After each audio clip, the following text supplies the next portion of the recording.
You ever notice how some questions feel dangerous? Not because they're hard, but because answering them might cost you everything. Now imagine living in a place where asking the wrong question is already a problem. Welcome to Tehran.com. Here's the thing people don't usually tell you. In Iran, the courtroom isn't always just about law. Sometimes it's about survival. And no, I don't mean dramatic movie survival. I mean real life, quiet, everyday survival. The kind where everyone in the room already knows how things are supposed to end before the trial even begins. Now let me tell you something that might surprise you. In certain sensitive cases, especially political ones, trials can happen incredibly fast, like too fast.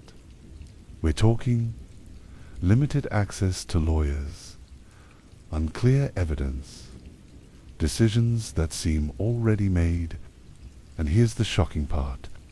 Some defendants have reported not even fully understanding what they were being charged with until it was already over. Yeah. Let that sink in for a second.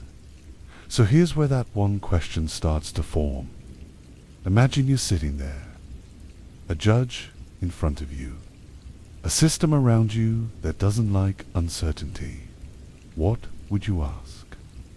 Would you ask, is this trial actually fair? Or maybe, was the decision already made? Because here's the uncomfortable truth. That question doesn't just challenge a verdict. It challenges the entire system. And in places where systems rely heavily on control, questions like that don't just sound risky. They are. But wait, this gets even stranger. Because it's not just the people being judged who feel the pressure.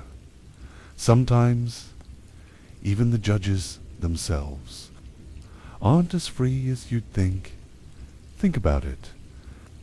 If your decisions are constantly watched, if certain outcomes are expected, if stepping out of line could cost your career, or worse, then are you really deciding anything at all? And just like that, the question flips.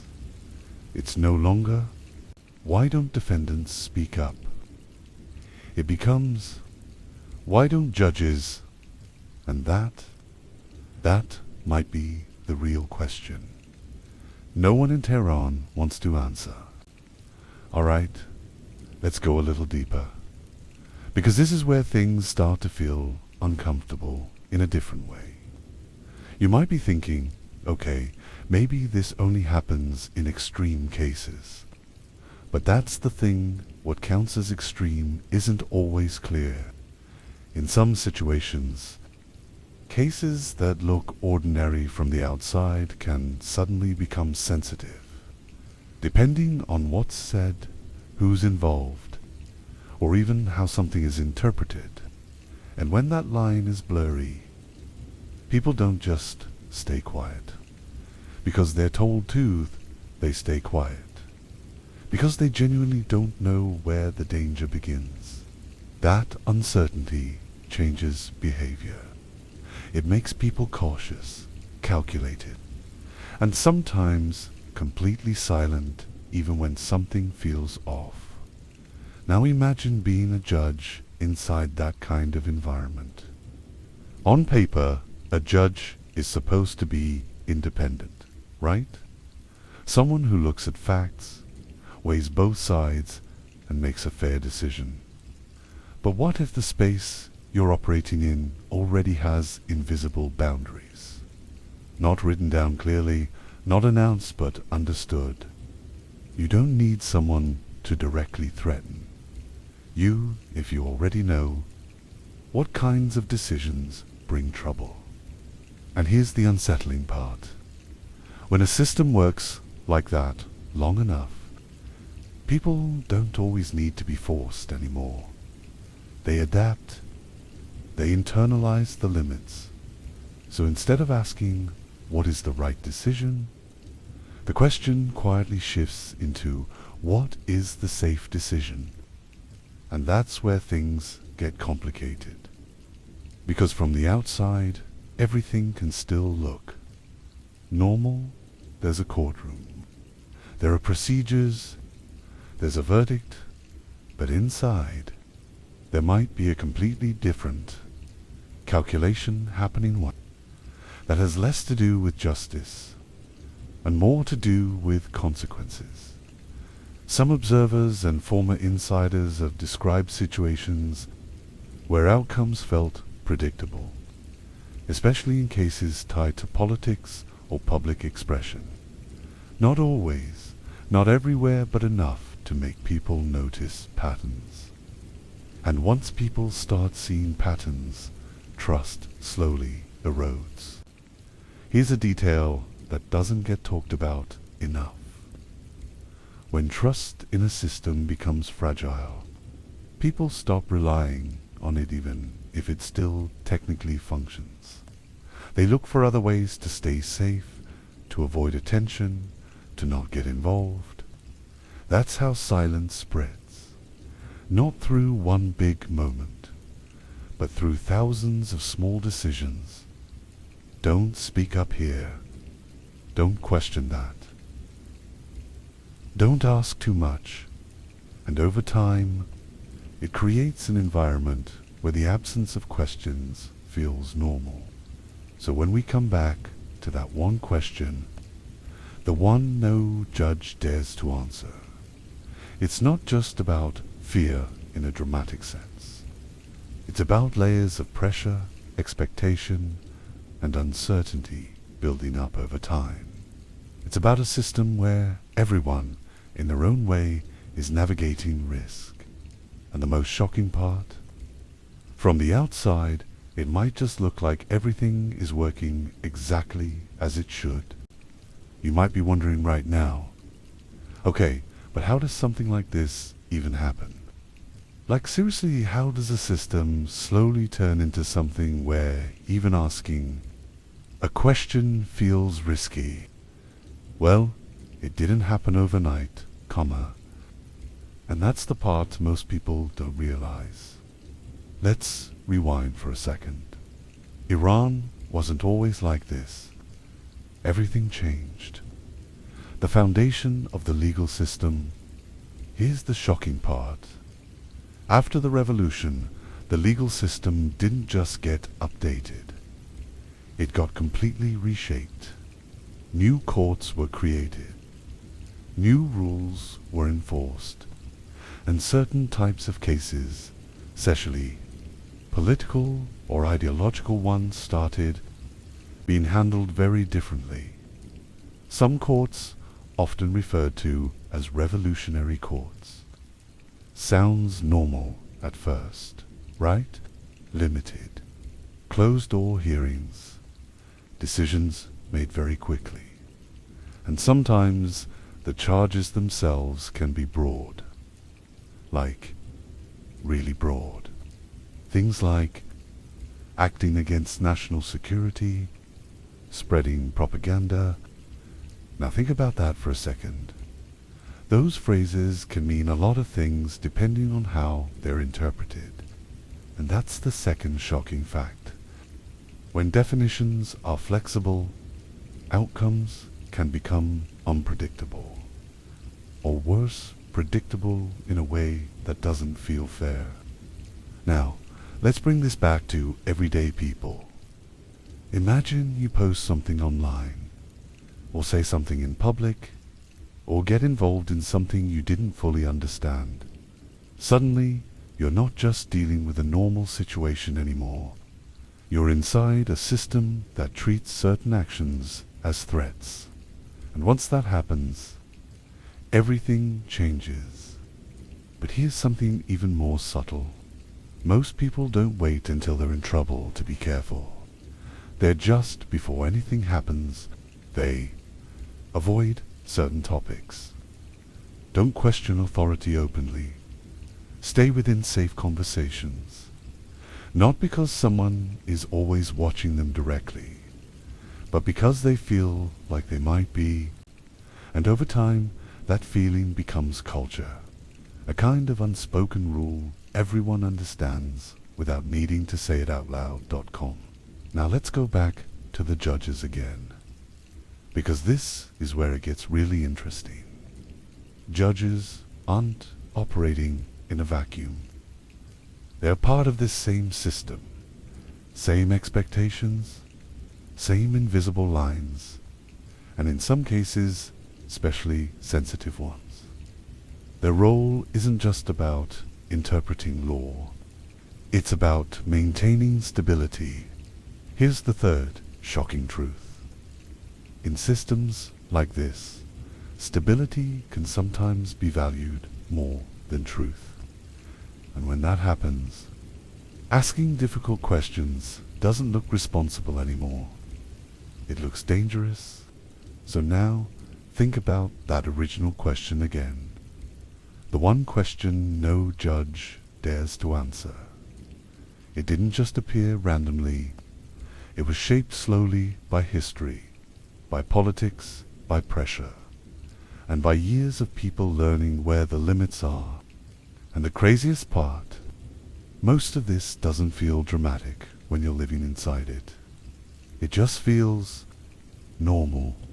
Alright, now here's where things get even more subtle and, honestly, a bit more unsettling. Because when people hear about systems like this, they usually imagine constant tension, like something dramatic is always happening. But in reality, most of the time, life just goes on. People wake up, go to work, take care of their families, laugh with friends, scroll on their phones, just like anywhere else. And that's exactly what makes this so hard to notice from the outside. The system doesn't need to feel extreme every day to shape how people behave. It just needs to be present enough that everyone quietly adjusts without thinking too much about it. And over time, those small adjustments become second nature. Here's a shocking detail that often gets overlooked. In environments where rules can feel unclear or flexible, people don't just follow rules, they start predicting them. They try to stay one step ahead, avoiding anything that might even remotely cause problems. So instead of asking, "Is this allowed?" the question becomes, "Could this possibly be seen as not allowed?" And that tiny shift changes everything. It creates a kind of invisible boundary that's actually much wider than any written law.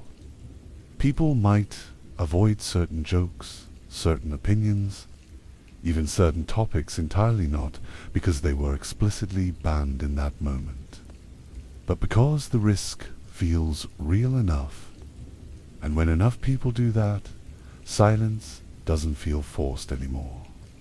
It feels chosen, even though it isn't entirely free. Now think about how this affects conversations. Imagine sitting with friends, talking about everyday things, and there are certain topics that just never come up, not because no one has thoughts about them, but because everyone instinctively knows it's better not to go there. And here's the surprising part. Sometimes no one even has to say, "Don't talk about this." The silence enforces itself. That's what makes systems like this powerful, not just control from the top, but adaptation from the bottom. People become really good at reading the room, at sensing what's safe and what isn't. And once that skill becomes part of daily life, it's hard to switch it off. Now, let's bring this back to something even more specific. Social media. You'd think platforms would open things up, right? Give people more freedom to express themselves. And in some ways, they do. But they also create a new layer of complexity. Because now, anything you say can spread faster, reach more people, and potentially be interpreted in ways you didn't expect. So instead of making people more open, it can actually make them more cautious. Some users choose their words very carefully. Others use humor, sarcasm, or indirect language to say what they really mean. And some just stay completely silent on certain topics altogether. And here's the shocking part. Sometimes the most important conversations are the ones happening in the most indirect ways. Another detail that might surprise you is how quickly people learn these patterns. You don't need years of experience to understand what's off you. Just need to see a few examples. Maybe someone gets into trouble. Maybe a story spreads. Maybe something goes viral. And suddenly, everyone around you okay, that's not safe. Better not do that. It's not always about official rules, it's about shared awareness. And once that awareness spreads, it becomes incredibly effective at shaping behavior without needing constant enforcement, So when we circle back again to judges, it starts to make more sense. They're not separate from this environment. They grew up in it, work in it, and navigate it just like everyone else. Just with higher stakes. Every decision they make doesn't exist in isolation. It sits inside a larger system of expectations, pressures, and consequences. And even if no one explicitly tells them what to do, they understand what kinds of decisions are safer and which ones might attract unwanted attention. That understanding alone can influence outcomes in ways that are hard to see, but very real. And here's the final shocking thought for this part. When a system becomes this deeply internalized, you don't need to silence people directly anymore. They learn to filter themselves. They learn which questions to ask and which ones to leave unspoken. And that's why the most powerful question isn't the one that gets answered in a courtroom. It's the one that never gets asked out loud in the first place. Alright, now let's shift perspective for a second. Because up until now we've been talking about systems, judges, and pressure, but what does this actually feel like for a normal person? Like, imagine you're not a politician, not an activist, not anyone important, just a regular person trying to live your life. Because here's the thing. Most people get wrong. They think situations like this only affect a small group of people. But in reality, the impact spreads way wider, just in quieter ways. And that's where it gets interesting. You don't have to be directly involved in anything serious to feel the effects of a system like this.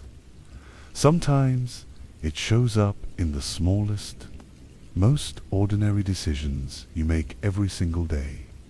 And over time, those small decisions start shaping your entire way of thinking. Now, here's a shocking fact that might not be obvious at first. In environments where consequences can feel unpredictable, people don't just avoid risk, they start redesigning their lives around avoiding it.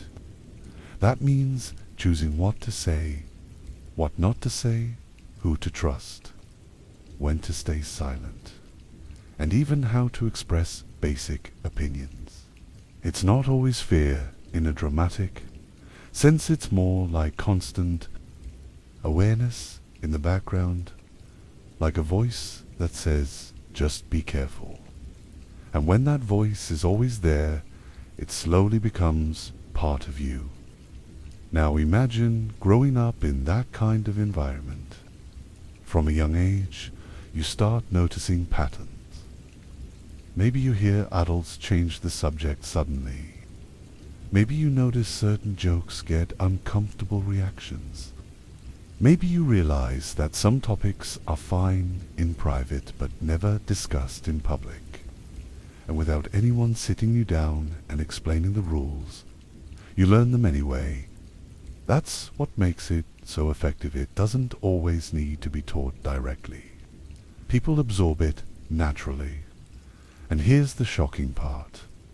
By the time someone becomes an adult, these unwritten rules can feel just as real as actual laws. They don't question them anymore, because they've never experienced life without them. So when someone from the outside says, "Why don't people just speak up?"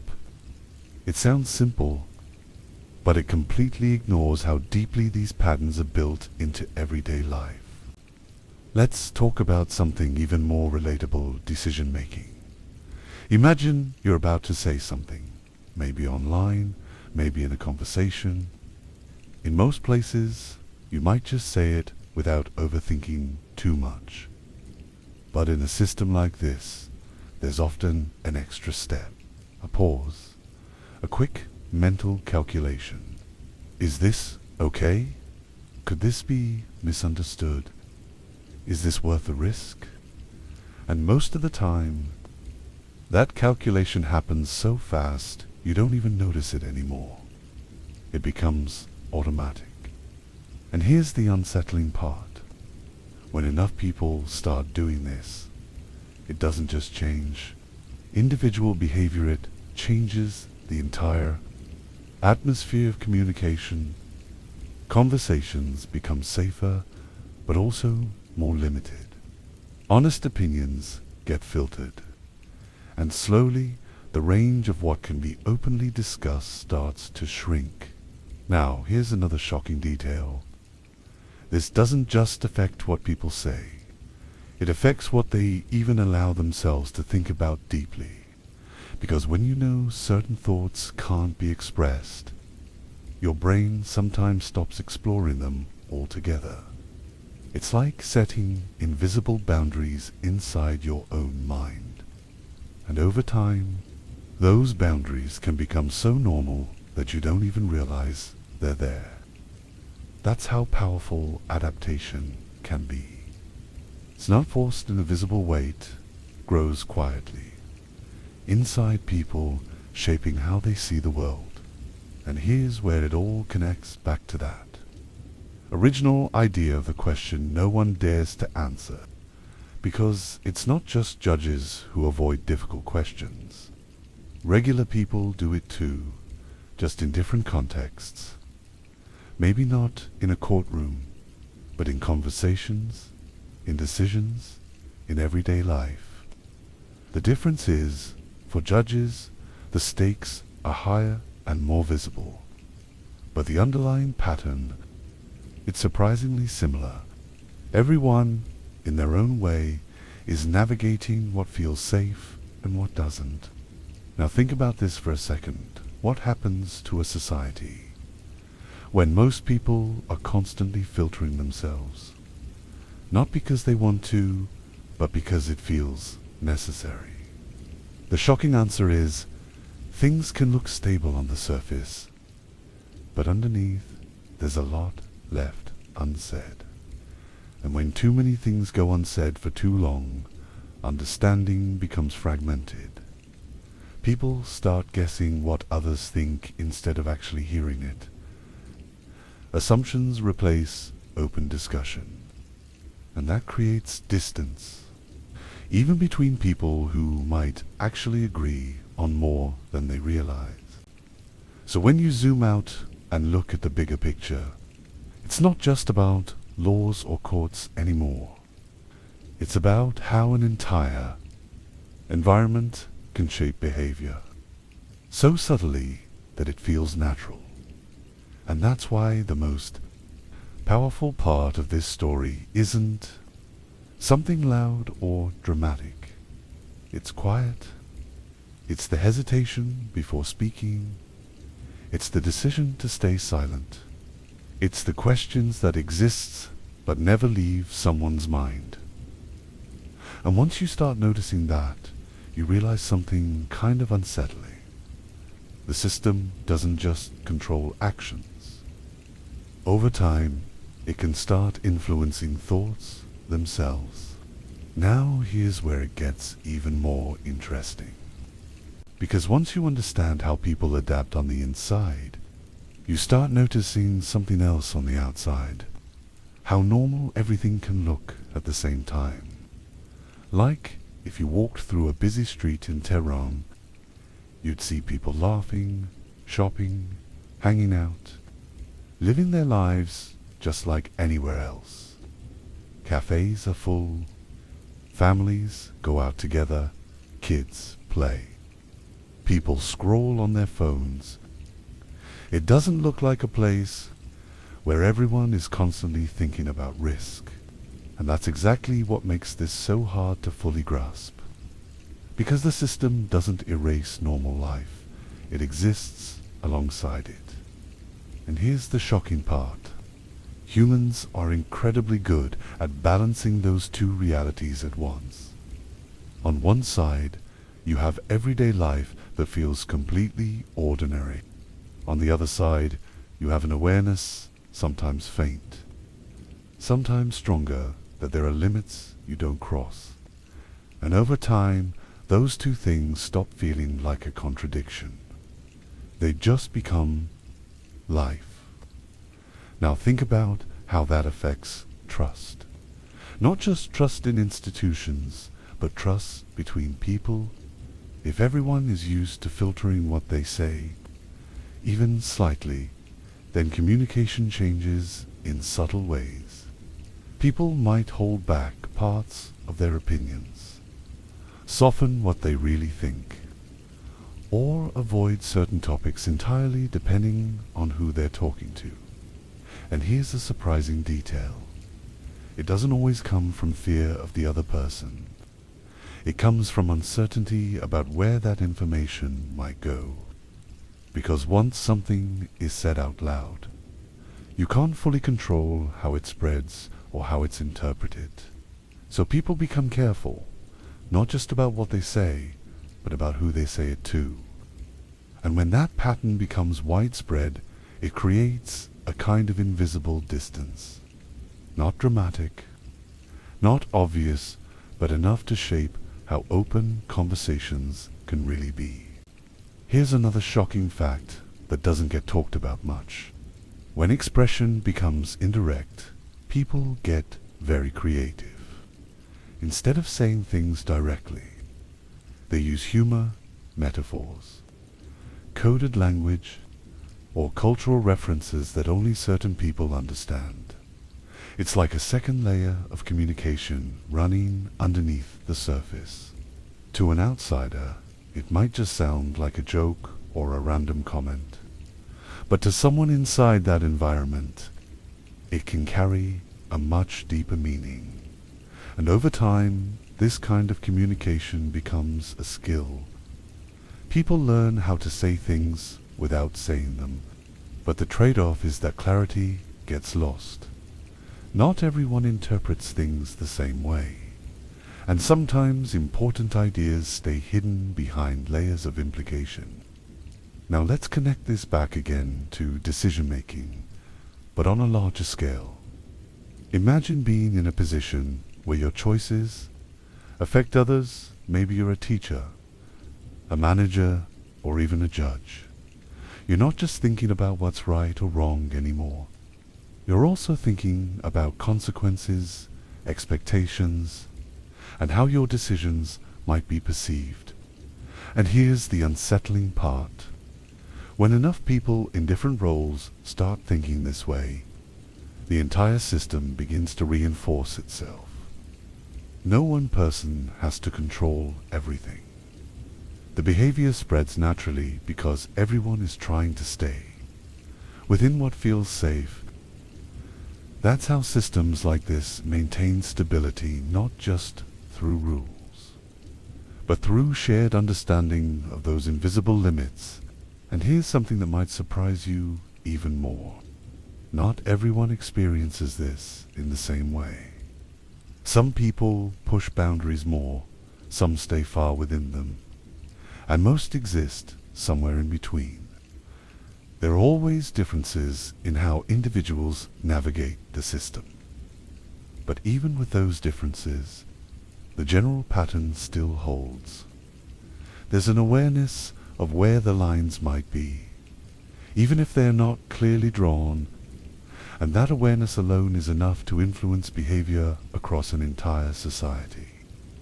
So when we come back again to that central idea, the question no one dares to answer starts to feel less like a single moment and more like a reflection of something much bigger. It represents all the questions people hesitate to ask, all the thoughts they filter, all the decisions shaped by invisible boundaries. And the most shocking part of all this, from the outside, you might never fully see it, because everything can still look functional, organized, even normal. But underneath that surface, there's a constant process of adjustment happening quiet, ongoing and deeply ingrained. And once you start to notice that, it changes how you see not just one system, but how environments in general can shape the way people think, speak, and act without ever needing to say it out loud. Alright, now let's take this somewhere even more personal. Because so far we've been talking about systems, behavior, and patterns, but what happens when someone actually crosses one of those invisible lines? Not in a dramatic movie way, but in a real, ordinary situation. Maybe they said something they thought was harmless. Maybe they shared an opinion. Maybe they got involved in something without realizing how it could be interpreted. And suddenly they find themselves inside a situation they never expected. This is where things stop being abstract and start becoming very real. And here's the shocking part. In environments like this, the moment things shift, they can shift fast. One day, everything feels normal, and the next, you're dealing with consequences you didn't fully see coming. That unpredictability is what makes people so cautious in the first place. Now, imagine being in that position. You're trying to understand what's happening, what you did, what it means, but the information around you isn't always clear. Maybe the explanations feel vague. Maybe the process moves quicker than you expected. And here's something that might surprise you. In some reported cases, people have described feeling like they were trying to catch up to a situation that was already moving ahead of them. Decisions, procedures, outcomes, it can feel like things are happening faster than you can fully process.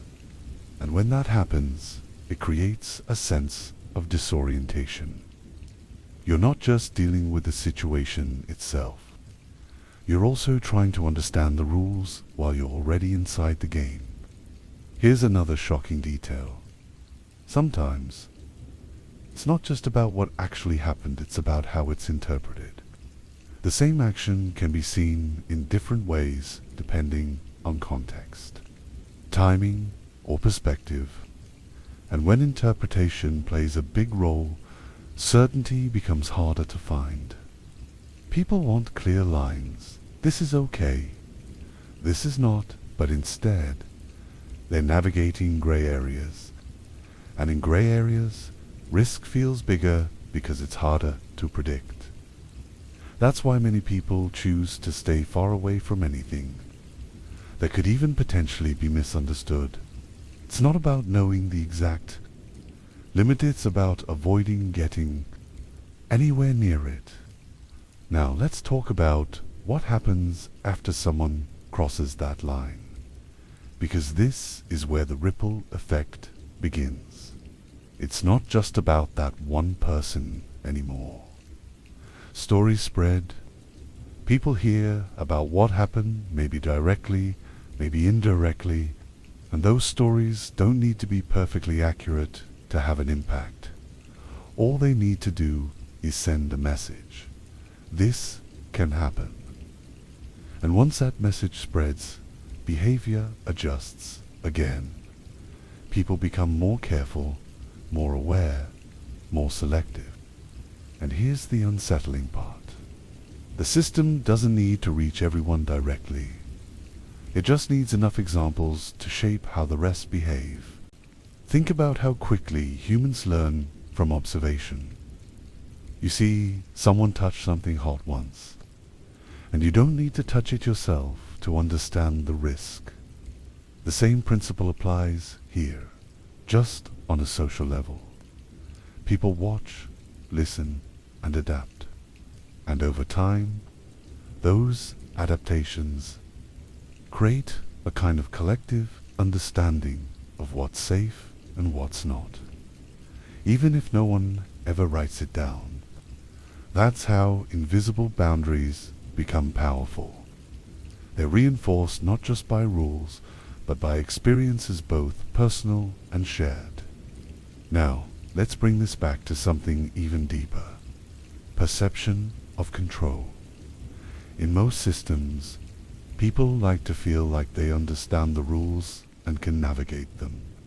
But when outcomes feel unpredictable or interpretations feel flexible, that sense of control starts to weaken. And here's the shocking part. When people feel less in control, they don't always rebel. Often, they do the opposite. They become more cautious, more reserved, more focused on avoiding risk. Because uncertainty doesn't just create fear, it creates hesitation. And hesitation shapes behavior in ways that are quiet but powerful. And this is where everything connects again to that original idea. The question no one dares to answer isn't just avoided because it's difficult. It's avoided because of everything surrounding it. The history, the expectations, the examples, the uncertainty. It's not just one risk, it's layers of risk built over time. And when you're inside that environment, those layers aren't theoretical. There's something you feel even if you can't always explain them clearly. So when you zoom out again, you start to see the bigger picture. It's not just about one system or one country. It's about how environments can shape behavior through a mix of structure, perception, and experience. And the most surprising part of all this, most of it happens quietly. No loud announcements. No constant reminders, just patterns that build over time until they feel completely normal. And once something feels normal, people stop questioning it. Not because they don't have questions, but because asking them no longer feels like an option. Now here's where things take an even more unexpected turn. Because you might assume that once people understand these risks, they would either completely withdraw or constantly resist, but reality is way more complicated than that. Most people don't live at those extremes. They find a middle ground. They learn how to move carefully within the system, while still trying to live a full life. And that balance is honestly one of the most fascinating parts, because it shows how adaptable humans really are. People don't just stop expressing themselves, they adjust how they do it. They become more subtle, more strategic, more aware of timing and context. And here's the shocking part. Sometimes a liminal expression, it transforms it into, think about this for a second. If you can't say something directly, what do? You find another way. Maybe you use humor. Maybe you speak in metaphors. Maybe you reference something that carries meaning without stating it outright. Over time, this creates a kind of shared language that exists just below the surface. To outsiders, it might look like normal conversation, but to those who understand it, there's a deeper message being communicated. And here's what's really interesting. This kind of indirect communication can actually become incredibly sophisticated. People get very good at reading between the lines, picking up on tone, context, and subtle cues. It's almost like an unspoken agreement. We know what we mean, even if we're not saying it directly, but there's a trade-off. And this is where the next shocking detail comes in. When communication becomes indirect, misunderstandings can increase. Not everyone interprets things the same way. Some people might miss the message entirely. Others might read too much into something that wasn't intended that way. And in a system where interpretation matters, that can create even more uncertainty. So while indirect communication allows expression to continue, it also adds another layer of complexity to how people interact with each other. Now let's talk about something even deeper, the emotional side of all this, because adapting like this isn't just a mental process. It affects how people feel over time. Constantly filtering yourself, even in small ways, can be exhausting. Not always in an obvious, overwhelming way, but in a subtle, ongoing way. Like background noise that never fully goes away. And here's the surprising part. It just becomes part of their normal state. In the decision to stay quiet when you almost said something, here's another shocking fact. In environments like this, people often become highly observant of others. Not out of distrust necessarily, but out of habit. They pay attention to reactions, tone, body language, anything that might signal whether a situation is safe or not. And this heightened awareness can actually make social interactions more complex. Conversations aren't just about exchanging ideas. They're also about reading the environment in real time. And when everyone is doing that at once, it creates a kind of silent coordination that's hard to see but very real. Now bring this back again to those in positions of authority like judges. Because everything we've talked about, demneptation, indirect communication, awareness of risk, it doesn't stop at everyday people. It exists at every level, just with different stakes. A judge might not express uncertainty the same way a regular person does, but that doesn't mean the underlying awareness disappears. If anything, the pressure can be even higher, because their decisions are visible and carry consequences not just for themselves, but for others. And here's the unsettling part. When someone in that position has to constantly balance judgment with expectation, the line between those two things can start to blur. And now we circle back again to that central idea, but with a deeper understanding. The question, no, one dares to answer, isn't just avoided because of fear in a simple sense. It's avoided because of everything built around it, the habits. It's the result of a system that doesn't just influence actions, but shapes how people communicate, think, and even feel over time. And the most shocking realization in all of this, from the outside, you might never fully see it. You might see a functioning system, normal daily life, people going about their routines, but underneath that surface, there's a whole layer of complexity, quiet adjustments, unspoken rules, and invisible boundaries guiding behavior every single day. And once you start to see that layer, it becomes impossible to ignore, because you realize that what isn't being said can sometimes be just as important as what is. Alright, now let's talk about something people rarely think about when discussing systems like this, the idea of normal itself. Because at this point, you might be thinking, okay, this sounds intense, but do people actually feel it every day? And the honest answer is, not in the way you might expect. Most of the time, it doesn't feel like something heavy or dramatic. It just feels like life. And that's exactly what makes it so powerful. Humans are incredibly good at adapting to their environment.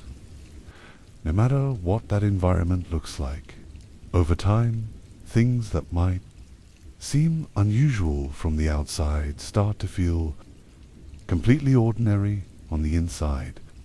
And here's the shocking part. Once something feels normal, people stop questioning it, not because they agree with it, but because it no longer stands out as something unusual. Think about it like this. If you grow up in a place where certain topics are always avoided, you don't wake up one day and think, wow, this is strange. And over time, so deeply embedded that they're almost invisible to the people living them. That's why it can be so hard for outsiders to understand. But for someone inside the system, this is the baseline. Now here's a shocking detail that really changes how you see this. Adaptation doesn't just affect behavior, it affects expectations. People start adjusting not only what they do, but what they expect from others and from the system itself. So instead of expecting complete transparency or open discussion, they might expect certain limits. Instead of assuming every question will get a clear answer, they might accept that some questions won't. And once expectations shift like that, the system doesn't feel as restrictive anymore. It feels predictable. And predictability, even with limits, can feel more comfortable than uncertainty. But here's where it gets complicated. Just because something feels normal doesn't mean it doesn't have an impact. The effects are still there, just less visible. Conversations are still filtered. Questions are still left unasked. Decisions are still shaped by awareness of risk. The difference is, people don't always notice it happening anymore. And that's the unsettling part. Because when something becomes invisible, it becomes harder to challenge. You can't question something you don't fully see. Now, let's look at this from another angle change. Because you might be wondering, if everything becomes normal, does anything ever change? And the answer is, yes, but usually slowly and in subtle ways. Change doesn't always come from big, dramatic moments. Sometimes it comes from small shifts in behavior, in communication, in what people are willing to say or not say. And here's the surprising part. Even in environments with strong boundaries, those boundaries aren't always completely fixed. They can move, expand, or contract over time. But when they do, it's often gradual enough that people adjust without even realizing it. People inside these systems are often more aware of nuance than outsiders. They understand the difference and what's practically acceptable, and that level of awareness. It's not open, it's not explicit, but it's constantly happening. It's not just control from one side, it's adaptation from both. Now bring this back to the idea of that one question again. It's about normalization. When people are used to certain questions not being answered, they stop expecting answers.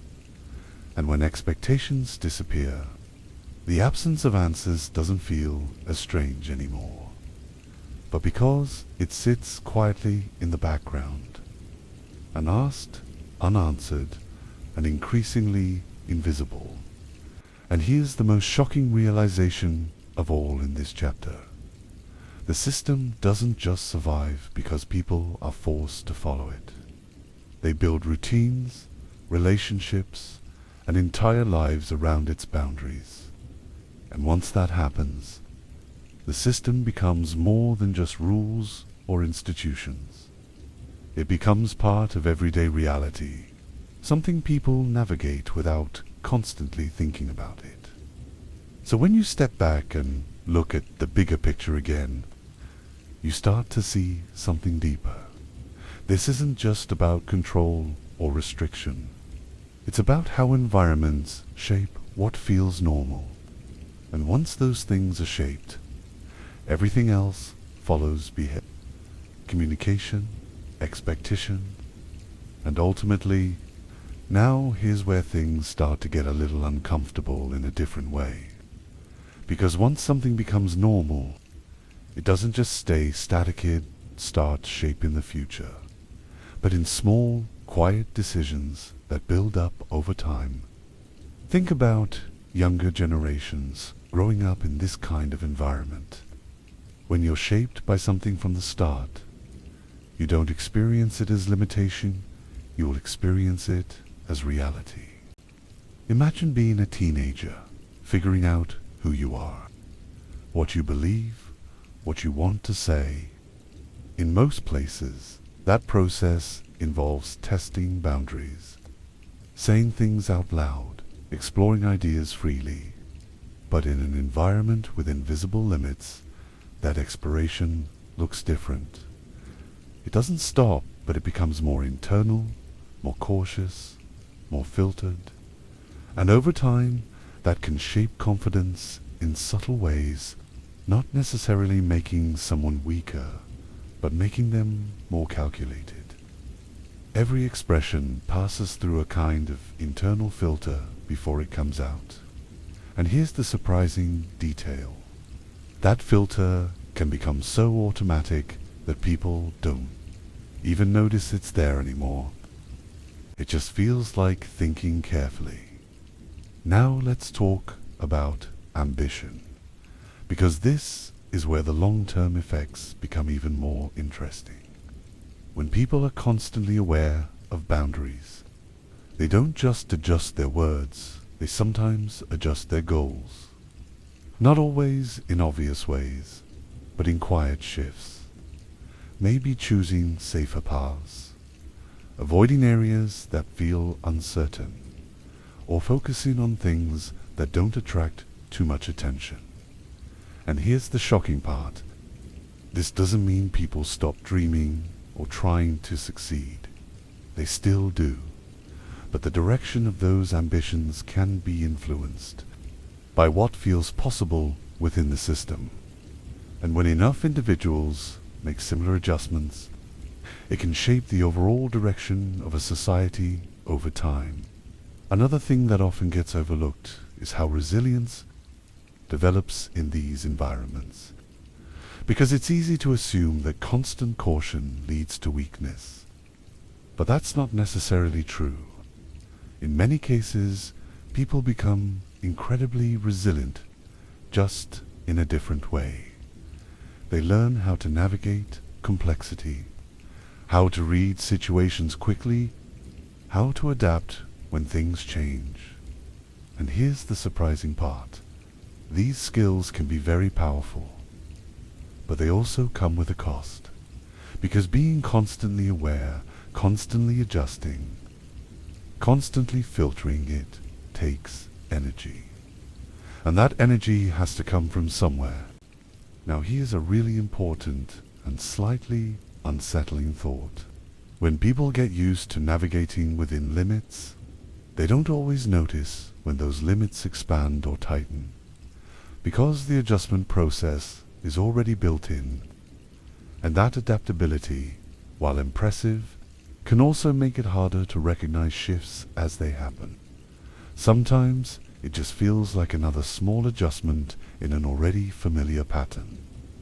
Let's bring this back again to that central idea, because by now it should feel a lot bigger than just one question.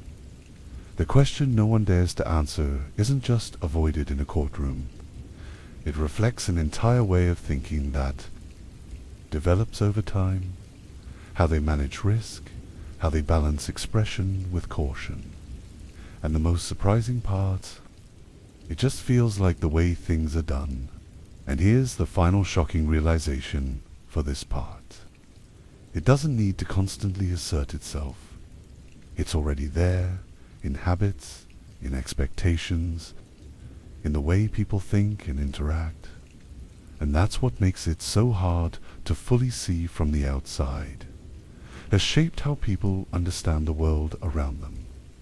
And once you see it that way, that one unanswered question starts to feel less like a mystery and more like a reflection of something much deeper.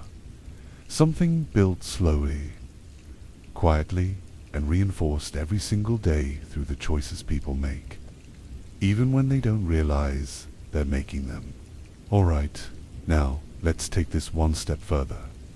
Because up until now we've been talking about how people adapt, how systems shape behavior, and how everything starts to feel normal. But what happens when someone tries to push beyond that normal? Not dramatically, not like a protest or something big, but in small, quiet ways. Because here's the truth. Not everyone stays within the lines all the time. Some people test them gently, carefully, just to see what happens. And that's where things get really interesting. Because in environments like this, the reaction to small actions can tell you a lot more than the big headlines ever could. And here's the shocking part. Sometimes it's the smallest actions that reveal the most about where the real boundaries are. Think about this. If the rules were completely clear and fixed, people would know exactly what they can and can't do. But when boundaries are partly invisible, the only way to understand them fully is by observing what happens when they're approached, so people watch closely.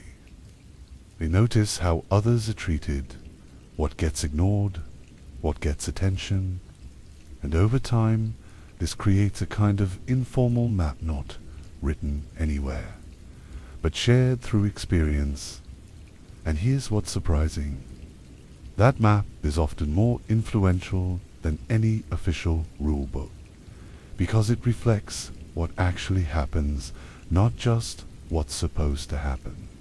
Now imagine someone deciding to step slightly outside that map, not in a reckless way, just a small step. Maybe they say something a bit more direct than usual. Maybe they express an opinion a little more openly. Maybe they question something just slightly, and at first nothing happens. Life goes on, and that can create a sense of possibility. Like maybe the boundary isn't as strict as it seemed, but then, in another situation, with a different context or different timing, someone else does something similar and the outcome is completely different. And here's the shocking detail. Consistency isn't always guaranteed. The same action can lead to different consequences, depending on factors that aren't always visible. And that unpredictability is what keeps people cautious. Not because every action leads to consequences, but because it's hard to know which ones might. So instead of relying on clear rules, people rely on patterns, signals, and intuition. They develop a sense of timing when it feels safer to speak, when it doesn't, and over time, that intuition becomes incredibly refined. People can sense shifts in the environment, changes in tone, subtle differences in context. And here's the interesting part. This kind of awareness isn't taught formally, it's learned through observation and experience. Now, Let's talk about something even more subtle, the idea of testing the system. Because while some people avoid risk completely, others engage with it carefully. They push slightly, observe the reaction, and adjust. It's not open resistance. It's more like quiet experimentation. And here's the surprising part. This process can sometimes lead to small shifts over time. Not always, and not everywhere, but enough to matter. Because when enough people test boundaries in small ways, the boundaries themselves can start to move, even if just a little. But here's the shocking twist. That same process can also reinforce the system. Because when people test boundaries and see consequences, even indirectly, it reminds everyone else where the limits might be. So every small action has a dual effect. It can either expand what feels possible or reinforce what feels risky. And that balance is constantly shifting, depending on context, timing, and perception. Now bring this back to people in positions of authority again, like judges, because just like everyone else, they're aware of these patterns. They see what happens in different cases, how certain decisions are received, what leads to stability and what leads to attention. And that awareness doesn't just disappear when they step into their role. It becomes part of how they operate within it. And here's the unsettling part. When decision-making happens within a system that values predictability and control, the safest choice isn't always the most straightforward one. It's the one that fits within those patterns. And now we return again to that central question, but with even more context. It's not just a question that's avoided, it's a question that sits right at the edge of all these boundaries. Asking it directly would mean stepping outside the informal map, ignoring the patterns and challenging the expectations all at once. And in an environment where so much depends on reading those patterns correctly, that kind of step doesn't just feel risky, it feels unnecessary. Because most people have already learned what happens when lines are crossed. And here's the final shocking realization for this chapter. The system doesn't need everyone to stay perfectly within the lines. It just needs enough examples, enough patterns, enough awareness to keep most people navigating carefully. And when that happens, control doesn't have to be constant or visible. It becomes something that's maintained through behavior, through adaptation, through thousands of small decisions made every single day. And once you see that, you start to understand why the most powerful questions aren't the ones that get asked and answered. They're the ones that stay right at the edge, always present, but rarely spoken out loud. Now here's where things get even more subtle, because when people keep navigating like this, testing a little, pulling back, observing, adjusting, it doesn't just shape behavior in the moment. It creates a long-term mindset. You start to see the world not just as what is allowed and what isn't, but as a constant calculation of possibilities. And here's the shocking part. Over time, that calculation can become so natural that people don't even realize how much they're filtering their own actions. It's not something they consciously think about every time. It just happens automatically, like a reflex. And when something becomes a reflex, it's incredibly hard to notice, let alone question. Think about this scenario. You're about to say something, maybe something slightly bold, something honest. For a split second, there's a pause. Not long, just enough to reconsider. And in that moment, your brain runs through a quick checklist. is this worth it? Is this safe? Could this cause problems? Most of the time, the answer isn't a clear yes or no, it's uncertainty. And here's the surprising detail. Uncertainty doesn't usually push people to take risks. It pushes them to avoid them. So the sentence gets softened, changed, or sometimes never said at all. And the crazy part is, this happens so fast that it doesn't feel like a big decision. But when that pattern repeats hundreds or thousands of times, it shapes how people communicate in a very real way. Now let's take that idea and zoom out a bit. Because when a whole group of people are doing this at the same time, it creates a very specific kind of environment. Conversations become more careful, more controlled, more predictable. And here's the shocking part. From the outside, that can look like stability. Everything seems calm, organized, under control. But underneath that calm surface, there's a constant process of adjustment happening. People are thinking, filtering, calculating, just not in a way that's visible. And that's what makes it so easy to misunderstand. Stability doesn't always mean absence of pressure. Sometimes it means pressure has been absorbed so well that it's no longer obvious. Here's another detail that might surprise you. When people get used to navigating like this, they often develop a strong sense of awareness about consequences. Not just immediate ones, but long-term ones too. They think ahead.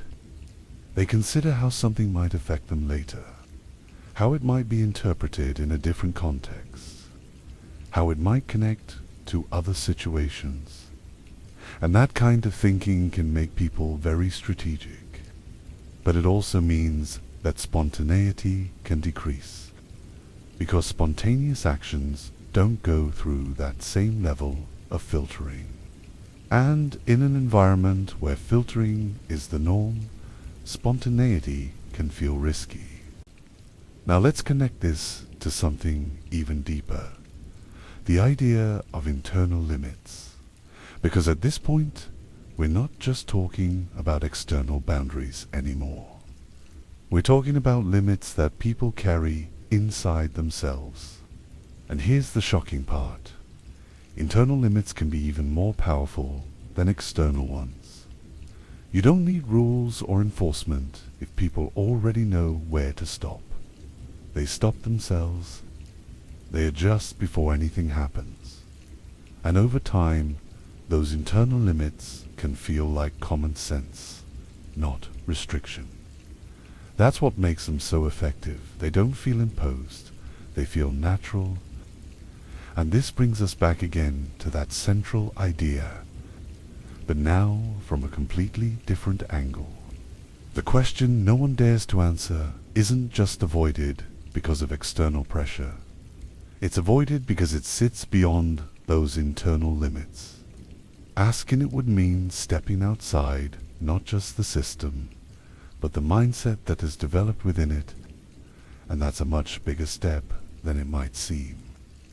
Because it's not just about breaking a rule, it's about breaking a pattern that has been reinforced over time. Here's the final shocking realization for this part.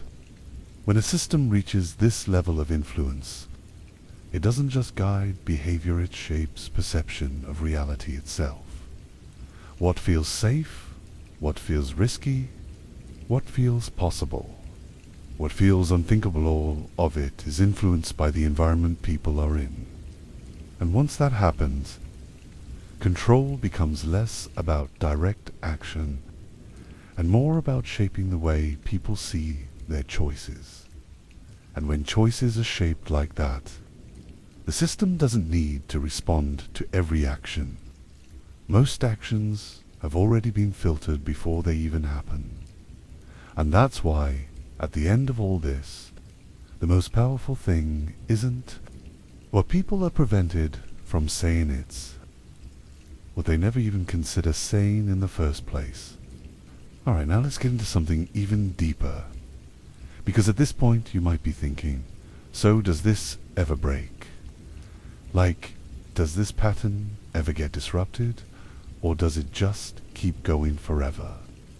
And the honest answer is it doesn't stay perfectly stable forever. But when it shifts, it usually doesn't happen the way people expect. It's not always loud, not always dramatic, and definitely not always sudden. Most of the time, change starts in really small, almost invisible ways. And here's the shocking part. The biggest shifts often begin long before anyone realizes something is changing. It's not one big moment, it's a build-up of tiny moments that slowly start to feel different. Think about this. When people live within a system for a long time, they don't just adapt, they also observe. They notice patterns, they notice inconsistencies. They notice when things don't fully make sense. And even if they don't speak about it openly, those observations don't disappear. They stay in the background. And here's the surprising detail. Over time, those quiet observations can start to connect. One thought links to another. One experience reinforces another, and slowly, people begin to form a deeper understanding of how everything actually works beneath the surface. Not officially, not openly, but internally. And when enough people start seeing those patterns clearly, something subtle begins to shift. Now, here's a shocking fact that most people don't think about. Awareness itself can be powerful even without action. Just understanding that something isn't as straightforward as it looks can change how people relate to it. They might still follow the same routines, still act within the same boundaries, but their perspective is different. And that difference matters. Because once you see something clearly, even if you don't act on it immediately, it's hard to go back to not seeing it. And when that awareness spreads quietly among many people, it creates a kind of underlying tension, visible, not explosive, but present. Now let's talk about what happens when small cracks start to appear. Not in a dramatic sense, but in everyday situations. Maybe someone says something slightly more direct than usual and nothing happens. Maybe your conversation goes a little further than expected. Maybe a topic that used to feel off limits suddenly feels a bit more open. These moments might seem small, even insignificant, but they matter because they challenge the existing patterns, even if just slightly. And here's the shocking part. When people notice that something didn't lead to consequences, it can shift their perception of risk. Just a little, but enough to matter. But here's where it gets complicated again, because just as quickly as things seem to open, they can also close. Another situation, another moment, and the outcome is different. And that unpredictability keeps people from fully stepping out of line. It creates a kind of push and pull effect. Sometimes it feels like there's more space, sometimes it feels like there's less, and people adjust accordingly. That's why change in environments like this doesn't move in a straight line. It moves in waves, forward a little, back a little, always shifting, never completely stable. Now bring this back to the people inside the system, especially those in positions of authority, because they're also part of this shifting environment. They see the same patterns, the same changes, the same moments where things feel slightly different. And here's the unsettling part. When the environment shifts, even slightly, it can affect how decisions are made. Not in a clear, obvious way, but in subtle adjustments. A little more cautious here, a little more flexible there.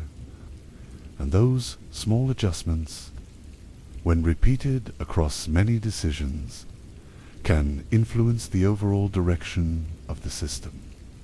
Here's another shocking realization. Systems don't just control people, people also, in small ways, influence systems. Not through big actions, but through patterns of behavior. When enough people adjust in a certain direction, even slightly, it can create pressure for the system to adapt as well. And that process is usually slow, almost invisible. But it's always there in the background. It's like a quiet negotiation happening over time without direct conversation. And now we come back again to that central question. But now it feels different, doesn't it? It's not just something avoided because of fear or habit. It's something that exists right at the center of all these shifting dynamics. It's connected to awareness, to perception, to risk, to change. Asking it wouldn't just challenge a single moment. It would interact with everything that has been building over time. And that's why it remains unspoken.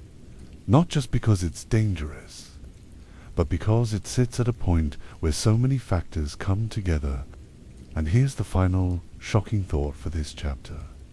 Even in systems that feel stable, change is always happening, just not always in ways you can easily see.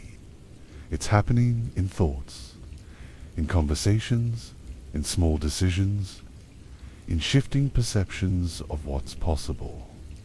And the most important part, by the time those changes become visible, they've usually been developing quietly for a long time. And once you realize that, you start to see the whole situation differently. It's not just a fixed system with fixed behavior. A constantly evolving environment, shaped by both structure and the people living within it, even when no one is saying it out loud.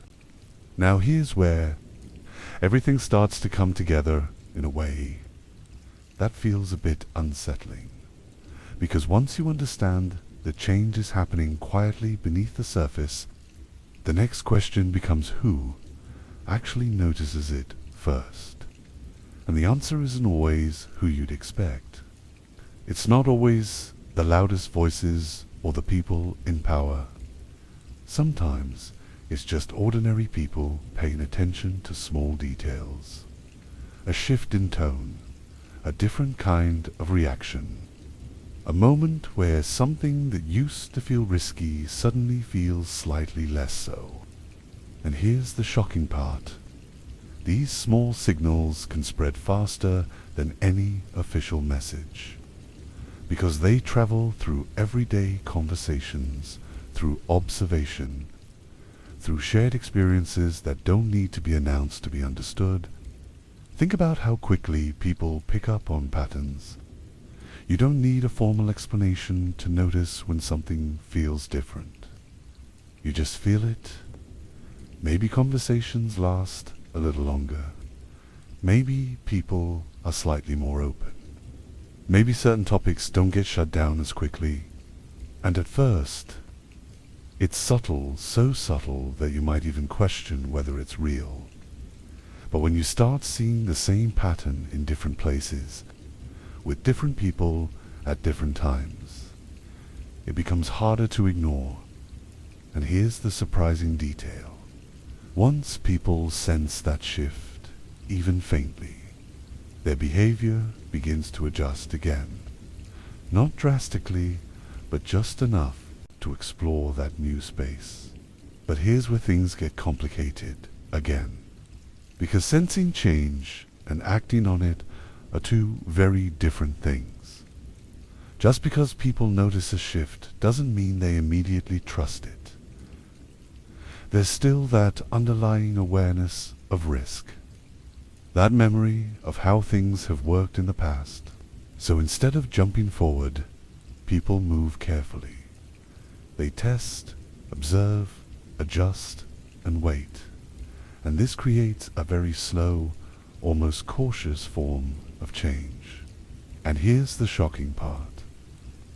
This cautious approach can make change more stable when it does happen, because it's been tested and observed over time rather than rushed. Now, let's talk about something even more subtle. The role of silence during these shifts. Because you might think that if change is happening, people would start talking about it openly.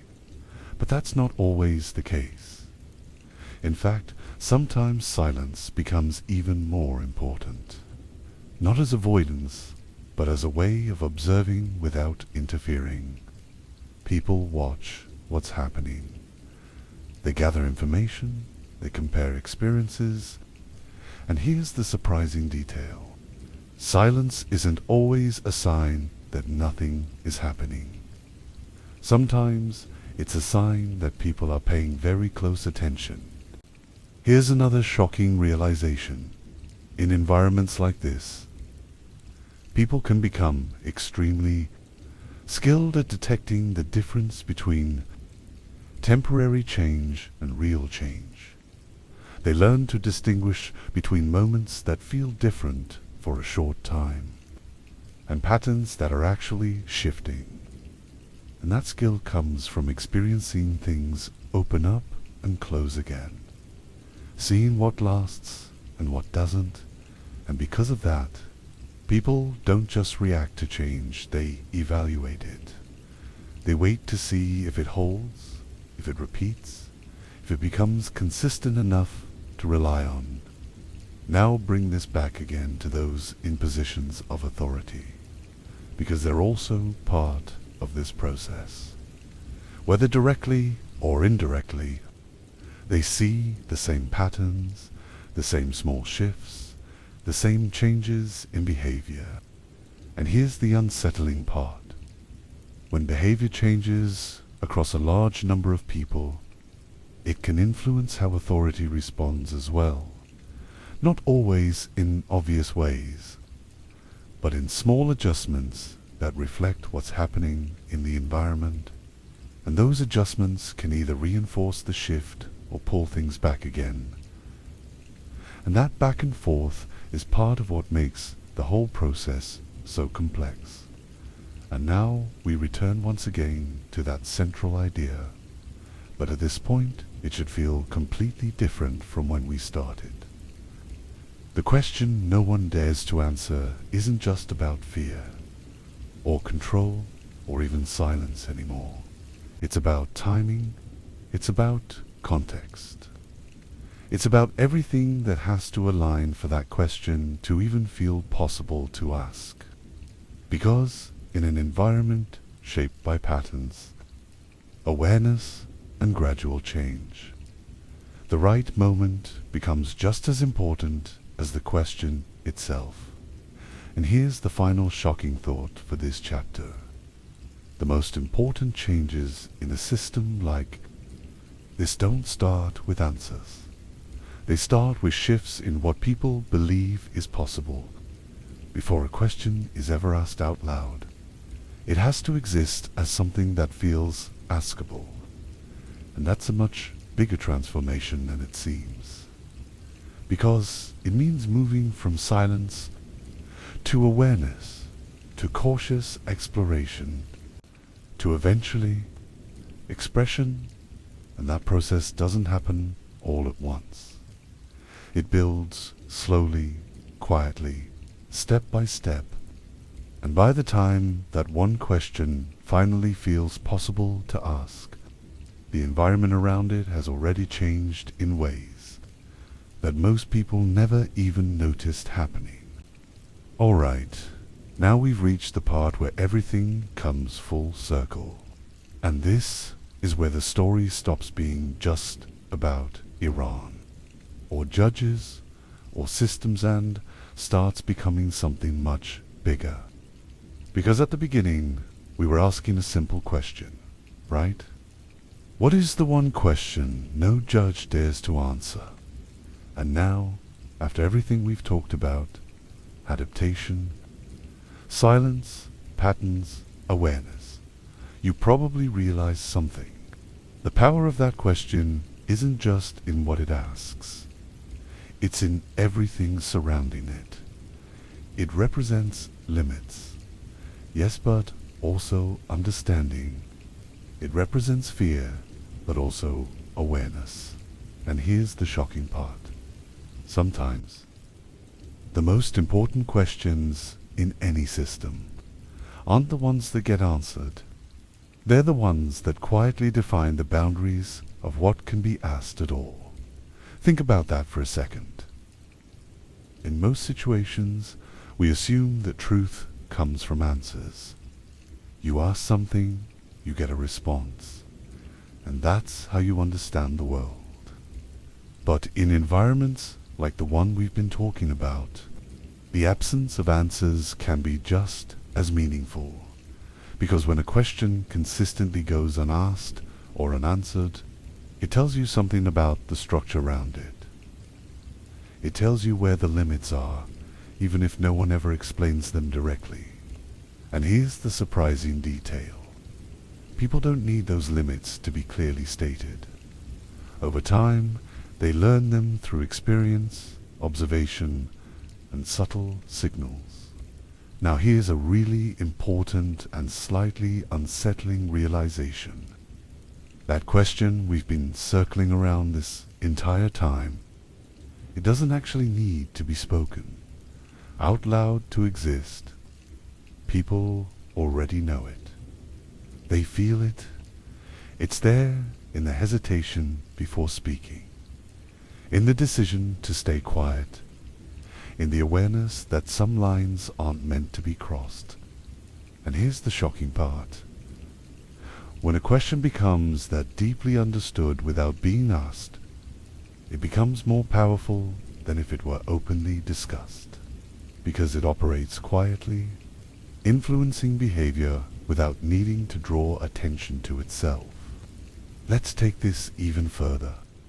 What happens when an entire environment is shaped by questions that aren't asked? Not just one, but many. Conversations become narrower, not because people have nothing to say, but because they're navigating what feels possible to say. Decisions are influenced not just by rules, but by expectations of how things should go, and slowly, the range of visible reality becomes smaller. Then the range of actual thoughts and ideas people have, and that gap, that difference between what exists internally and what's expressed externally is where a lot of the tension lives. Here's another shocking truth. This isn't something completely unique to one place. The details might be different, the intensity might vary, but the underlying pattern can exist in many forms, in many environments. Anytime people feel that certain questions are too risky, too complicated, or too costly to ask, you start to see similar dynamics, and that's what makes this story more than just a specific example. It becomes something you can recognize in different contexts, in different ways. Now let's bring it back one last time to that image we started with, a courtroom. A judge, a question hanging in the air. On the surface, it looks like a moment about law, about justice, about decisions. But underneath, it's about everything we've talked about. It's about history shaping systems, systems shaping behavior, behavior shaping expectations, and expectations shaping what feels possible. And right at the center of all that is a question that doesn't get asked. And here's the final shocking realization, the one that ties everything together. The reason that question remains unanswered isn't just because of fear, or control, or pressure. It's because the entire environment has been shaped in a way that makes the question feel unnecessary to ask out loud. People already understand the answer, or at least they understand the boundaries around it. And when that happens, silence isn't just absence, it becomes part of the system itself. So when you step back and look at everything again, the story changes. It's no longer just about what's hidden or what's suppressed. It's about how people adapt, how they navigate complexity, how they build lives within systems that shape them in ways both visible and invisible. And the most surprising part of all, most of this happens without dramatic moments, without clear turning points, without anything that obviously signals what's going on. It's quiet, gradual, and deeply embedded in everyday life. And that's why, in the end, the most powerful thing isn't the answer to the question, it's the existence of the question itself and everything it reveals, without ever needing to be spoken. Because once you understand that, you don't just see one system differently, you start to see how environments everywhere can shape what people say, what they don't say, and even what they believe is possible to ask in the first place.